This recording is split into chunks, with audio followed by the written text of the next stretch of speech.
Hey guys, Aaron Dorr here at the New York State Firearms Association. This is the update that you've all been asking us for the last day or so. Last Friday, our team was in Manhattan in circuit court with our federal lawsuit challenging Kathy Hochul's ammo registration / background check law, which took effect in 2023. The way this works, again, for those who might not be aware of this, in the federal courts, you have federal district court. We did that in Rochester a year and a half ago. Then you have federal circuit court with a 3-judge panel normally. Then it could be appealed to the full circuit, all 13 judges, then the United States Supreme Court. We are right now in the second strata. We were before a 3-judge panel in Manhattan, downtown Manhattan. It was the 17th floor of the federal courthouse, arguing this case last Friday. The way this works, at least the way it worked for us on Friday, is our side had 10 minutes to make our entire argument, and Kathy Hochul's lawyers had 10 minutes to make her argument. In this case, what it meant was both sides got about 1 minute into their presentation, and the judges began to pepper both sides with questions. I'm going to give you guys a bunch of the questions the court asked both our lawyers and Hochul's lawyers to give you guys a bit of a sense of where the court may or may not be going when it comes to this case. The short version is that we're going to have to wait a long time to get an actual answer from the judges on this case. It always takes a long time at this level. So the main question they asked our side, our lawyers, was, how is a background check on ammo sales an infringement? It's quick sometimes. It's cheap. Okay, it's just a form after all. How is this an infringement? Why is this that big of a deal? And of course, the answer to that is multi-pronged. First of all, it's not always quick. It doesn't always work, and we all know that. Everyone here watching this video knows that. But number two, and far more important to think of an answer, is that there are lots of infringements that are quick, that are cheap, that are easy. Requiring someone to purchase civil liability insurance, for example, to buy a gun and then check that box off on our pistol permit application, that's quick, just a form, right? Or having the state of New York check the mental health background check system to verify we've been approved by that system. Well, that's kind of quick, just a form, right? So just because something is quick or efficient does not make it right or constitutional. Frankly, we were frustrated to hear the court asking this question and taking this approach. It is important to note, however, that the judges beat up on both sides, and they did that all day, or all morning rather, in court on Friday. So that was their main question to our side. How is this an infringement? Because it's quick, it's cheap, and it's just a form. If the court finds that it's not an infringement, our case will collapse. But hold on, there's a lot more coming. The next question they asked was, don't we support the idea of New York State having systems in place to prevent felons from buying ammo? It's kind of like, well, how could you oppose this? Don't you want to stop felons from buying ammo? And here's where I think it's just it's not helpful to have judges who probably, I can't know it for sure, but probably have very little experience as gun owners, because you and I both know one answer to that question is felons aren't lining up at the local gun store or at Runnings or at Walmart to buy ammo. This is the same argument we've heard for all the rest of the gun control laws on the books here in New York and across the country. Well, we're going to stop criminals. No, we don't. Waiting periods don't stop criminals.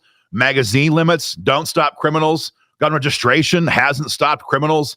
AR-15 bans don't stop criminals. So the idea that we're just going to stop criminals by having one more infringement is, number one, factually inaccurate, and obviously we would say unconstitutional. And if you take that logic of, well, if we can just stop one more felon, well, if that's the case, then we might as well the cops stop every single car on the throughway and check everyone's name and see who's a felon. People would go crazy over something like that. And in our mind, those are very similar concepts. You're checking every single gun owner to see if they're a felon. How wide will that dragnet be cast? So those are kind of the two main questions the judges asked our lawyers. When it comes to Hochul's lawyers, they had 4 or 5 big questions here as well. And before I get to those, I just want to state that Kathy Hochul's lawyers said in court that buying ammo is not covered within the plain text of the Second Amendment. They were asked that question again. The judges said, wait, are you saying that it's not covered by the Second Amendment? And they said it is not in the plain text of the Second Amendment protecting someone's right to buy ammo. That is the level of tyrannical insanity we are dealing with here in New York with Kathy Hochul, Tish James, and our state attorney general's office. They do not believe we have an inherent right to buy ammo. The court themselves smacked them down, giving their own previous cases in the Second Circuit. But that's their starting point for the conversation, just to be aware of that. One of the main questions the court asked Hochul's lawyers is, how is it okay to charge a fee to exercise the right to keep and bear arms in this context of buying ammo, but it's not okay to charge a fee for the right to vote, for example? Which constitutional rights do you want to begin charging fees for? It's a great question, because the idea of the poll tax has been loudly and long for a long time just crushed in America's courts. You can't charge somebody a fee, for example, to go and vote. Hochul's lawyers, though, not to ever be corrected, said, well, it's okay to charge a fee to defray costs. And all we're doing here is charging a fee to defray the cost of running the background check on ammo sales. So it's not designed to disenfranchise anybody. It's just designed to offset the fee. Well, okay, this is crap, because, again, the entire system is unconstitutional, in our opinion. Therefore, the cost involved is certainly not justifiable. It is a violation of the Constitution to keep and bear arms, just like a poll tax violates our right to vote and make our voice heard. Then the second question they asked this guy, Hochul's leading lawyer, was, doesn't the fees and the delays with these checks infringe on the Second Amendment? Because we gave lots of evidence in our written documentation about delays. I gave pictures from my own attempt to buy ammo at the Canandaigua Walmart, the Canandaigua run-ins. And in both cases, there was pictures on the counter saying, system down, can't sell any ammo, right? So we gave lots of affidavits. Many of you signed affidavits documenting your own inability to buy ammo because the system simply did not work. And so the judges asked them that, isn't that an infringement in and of itself? And in this case, Hochul's lawyer basically said, well, no, because it's not a severe delay. And the fees are not very big fees. They're minor fees and minor delays. Therefore, we should be allowed to continue doing this. So this is kind of part of their argument.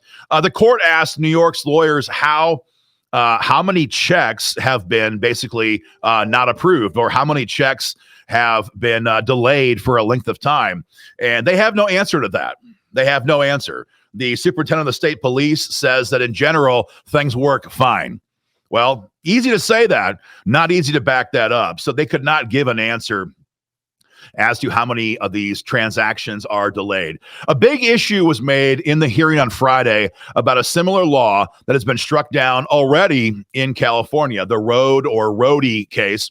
A very similar law in California requires a permit and a background check to purchase ammo, and that law has been struck down in the district court level. And in that lawsuit, the judge in that case, California brought up lots of examples of racism and bigotry from 100 years ago to justify their gun control law.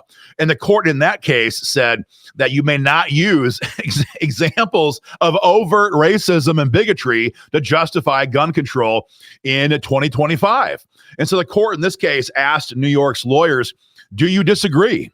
Because New York State is literally saying that previous laws in New York that required Indians or French people to get a permit from the governor to buy ammo is proof that there is an historical analog to our ammo registration scheme in New York. So the Bruin case requires these historical analogs, right, to justify if a law is constitutional. And they literally are saying, well, we used to say Indians couldn't buy ammo without a permit, or French people couldn't buy ammo without a permit. So yeah, we're still holding these up. They might not be things that we're proud of, but there is an historical analog.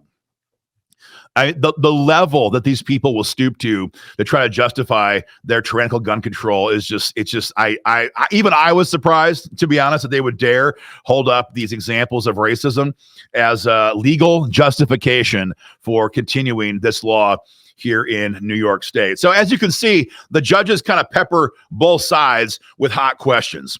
From here, the big question you all ask, of course, is how long will we have to wait? And the answer there is we don't know. Nobody knows. We have had cases in circuit court in the past that took 9 months to be decided. We have had cases in the past that took 3 or 4 months to be decided.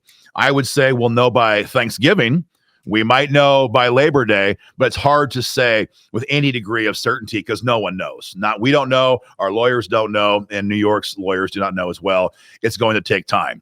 Whatever happens with this decision, either side, the losing side, can appeal if they want to do so to the full Second Circuit for a decision from the broader, all 13 judges on the Second Circuit Court of Appeals. So we're kind of in a holding pattern again right now where we've been, frankly, for a long time, but we have had the day in court. All of our briefs are submitted, oral arguments are complete, and now it's in the hands of these 3 judges to see if they side with us and the Constitution and the Second Amendment and all of you folks, or with Kathy Hochul and the continuing infringement of gun rights here in New York State. I want to say one huge shout out to the New York State Firearms members who came out to court with us. I was sitting in the front row of the courtroom, and a guy kind of leans over and shakes my hand. He brought his son out from the East Village to watch the proceedings in Manhattan that day. That was fantastic to see actual regular human beings come out and watch these proceedings. Thank you for him and his son, Gunner, for coming out to the courthouse that day.